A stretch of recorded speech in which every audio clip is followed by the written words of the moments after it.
Dakilang Supremo, Katipunero, Ama ng Himagsikan, Gat Andres Bonifacio.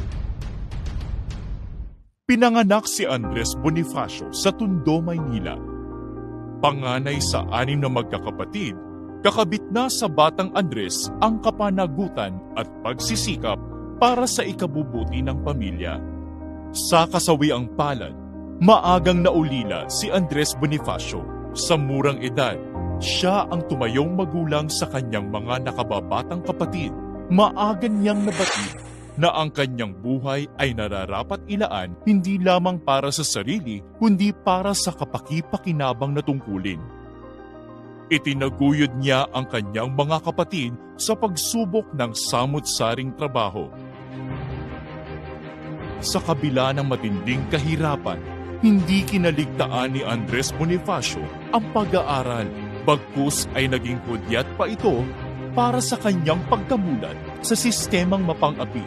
Sinikap niyang aralin ang mga batas pantao, ordinansang internasyonal, sistemang kaparusahan at mga kodigong sibil. Natuto siyang magbasa, magsulat at magsalita ng wikang Kastila.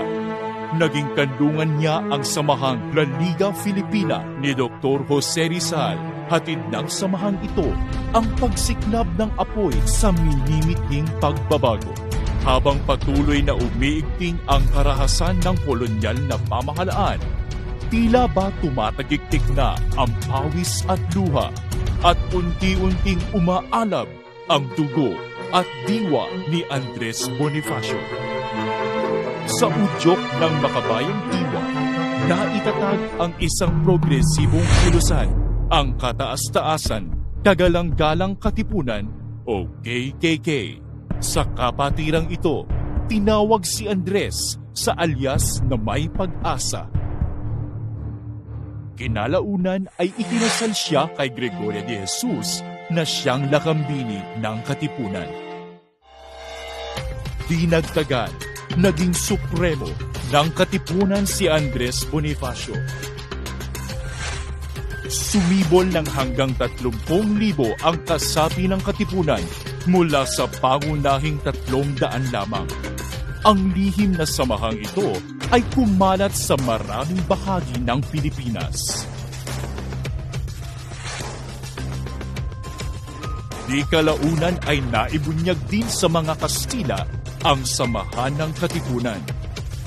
Kaliwat kanang pinaguhuli ang mga taong pinaghihinala ang kasapi ng samahan, pati na ang mga inosenteng sibilyan at mga taong pinaparatangang nakikisimpatya sa revolusyon. Ganoon na lamang ang bigati at pagkadismaya ng kanilang hanay. Ang pagmamalabis na ito ang naging mitsa sa sigaw para sa kasarinlan. Nagdeklara ng revolusyon ang katipunan. Aling pag-ibig pa ang hihigit kaya sa pagkadalisay at pagkadakila gaya ng pag-ibig sa tinubuang lupa? Panahon na para sa himagsikan, lakas at tapang para sa bayan.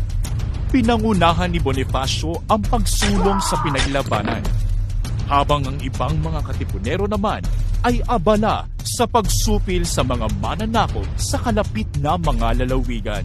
Magkakahalong tagumpay at bighati ang dinanas ng katipunan. Pero sa kabila ng lahat, tuloy ang himagsikan. Kasabay ng kagipitang ito ay ang hidwa ang namuo sa pamunuang katipunan, ang magdalo at magdiwang. Upang isaayos ang anumang gusot sa katipunan, nagkaroon ng pagpupulong sa Tejeros, Cavite.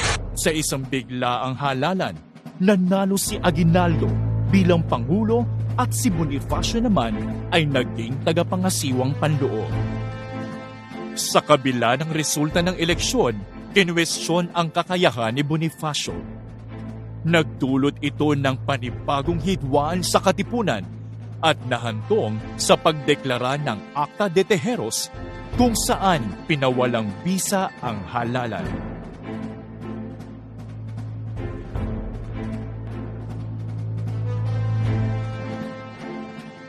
Ipinaaresto si Andres Bonifacio sa atas ni General Emilio Aguinaldo. Sinugod ang kampo ni Bonifacio ng mga tauhan ni Aguinaldo sa pamumuno ni Agapito Bunson at Ignacio Pawa. Napatay ang kapatid niyang si Ciriaco, habang malubhang nasugatan naman si Bonifacio sa engkwentro. Nagkaroon ng huwad na paglilitis kung saan pinaratangan ng taksin sa rebolusyon sina Bonifacio at hinatulan ng kamatayan sa utos ni Emilio Aguinaldo. Nagwakas ang masidhing talambuhay ni Andres Bonifacio sa edad na 33. Sa paniniwala na ang pagiging Pilipino ay may kalakip na pagtamasa ng kalayaan, katarungan at karangalan, inialay ng munting ulila mula sa tundo ang kanyang buhay sa bayan. Huwag nating tuldukan ang talambuhay ng dakilang sikat Andres Bonifacio. Ipagpatuloy natin ang himagsikang kanyang sinimulan. Sagutin ang hamon ng panahon. Ipaglaban ang katarungan, katuwiran at kalayaan. Viva la Independencia Filipina!